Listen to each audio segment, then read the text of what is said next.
동지께서는 조로 관계문건을 채택한 기념으로 কথায় বলে যার ভাইয়ের মতো ভাই আছে তার চেয়ে নাকি শক্তিশালী কেউ নেই। কথাটি এবার প্রমাণ করে দিল উত্তর কোরিয়া।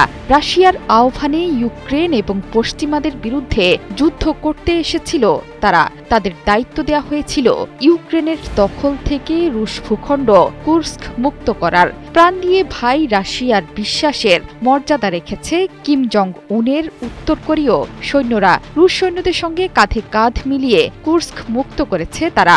রাশিয়ায় এখন চলছে তাদের ভাই উত্তর কোরিয়ার জন্য জয়ধ্বনি। অন্যদিকে স্বার্থের বেড়াজালে আমেরিকার সাথে ইউক্রেন কিংবা পশ্চিমাদের সম্পর্ক আর ভালো নেই। প্রকৃতপক্ষে পশ্চিমাদের এ জোটবদ্ধতা স্বার্থের বাইরে আর কিছু নয়। কুর্স্ক থেকে ইউক্রেন বাহিনীকে তাড়াতে গুরুত্বপূর্ণ ভূমিকা রাখায় ব্যক্তিগতভাবে উত্তর কোরিয়ার সৈন্যদের প্রতি কৃতজ্ঞতা প্রকাশ করে রাশিয়া ইউক্রেন যুদ্ধকে নতুন মাত্রা দিলেন রুশ প্রেসিডেন্ট ভ্লাদিমির পুতিন। ক্রেমলিনের পক্ষ থেকে দেয়া বিবৃতিতে বলা হয়েছে, রাশিয়ার কোরিয়ান বন্ধুরা সংহতি, ন্যায়বিচার এবং প্রকৃত বন্ধুত্বের অনুভূতির ভিত্তিতে কাজ করেছে।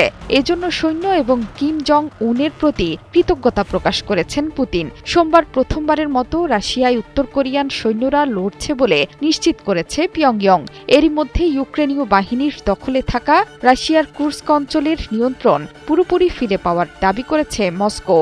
ইউক্রেন সেনাদের কাছ থেকে ওই অঞ্চলের শেষ গ্রামটি দখল করে নেওয়া হয়েছে বলে জানিয়েছে তারা। এ কাজে রুশ সেনাদের পাশাপাশি উত্তর কোরিয়ার সৈন্যরাও লড়াই করছে বলে উল্লেখ করেছে মস্কো।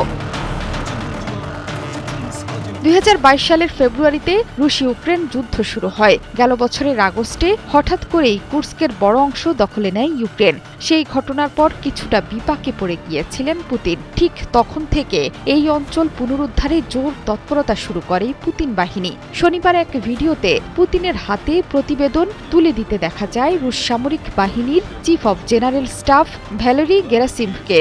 এ সময় কুর্স্ক পুনর্দখলে রুশ সৈন্যদের সাথে যে উত্তর কোরিয়ার সৈন্যরাও সমান তালে দায়িত্ব পালন করেছেন, উচ্চ পেশাদারিত্ব, দৃঢ়তা, সাহস এবং বীরত্ব দেখিয়েছেন, সেটি পুতিনকে জানিয়েছেন তিনি।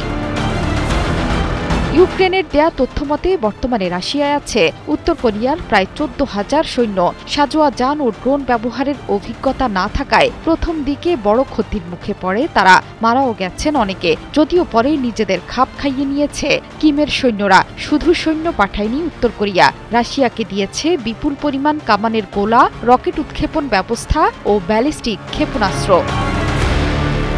জোহরা চৌধুরী সেতু, 71।